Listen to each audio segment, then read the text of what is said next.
U.S. President Donald Trump's sweeping tariff curveball against countries has raised several questions, but one that refuses to leave everyone's mind is why the selective and rather discriminatory approach towards two major global economies. We are talking about India and China, which spared China altogether but left India reeling under a 50% tariff.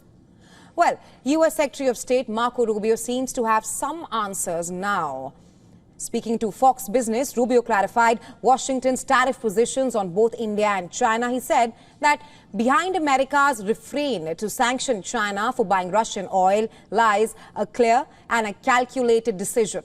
Rubio warned that the bulk of Russian oil imported by China is being refined and then resold in the global market. And imposing secondary sanctions on Chinese refineries would mean disrupting the global oil prices and cause a major spike in global energy prices. But then the immediate question arises, what about India, on which an additional 25% tariff has been imposed, bringing the percentage straight up to a staggering 50% for its trade with Moscow. Going by the same logic that Rubio laid out for China, Washington should have steered clear of tariffs on India as well, but it did not. For many, the math doesn't seem to be quite adding up here.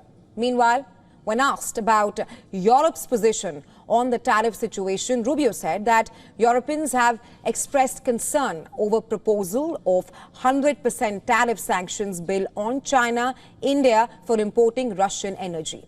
In fact, Rubio also noted that several European nations which buy refined Russian oil from China have privately raised concerns about any punitive steps being taken against Beijing specifically. Well, that explains a lot of it as of now.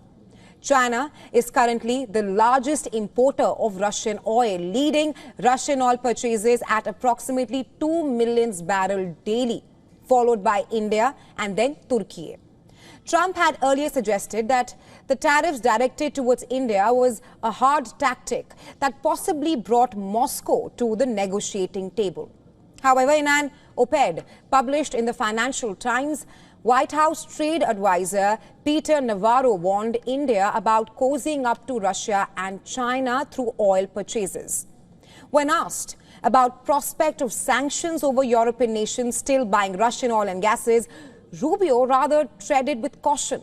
While not giving any clear answer, Rubio indicated that secondary sanctions might be on the cards. But the more important question is, can U.S. afford to upset its European allies at this point and further escalate the tensions? Probably not. With no resolution to the Ukraine war just yet.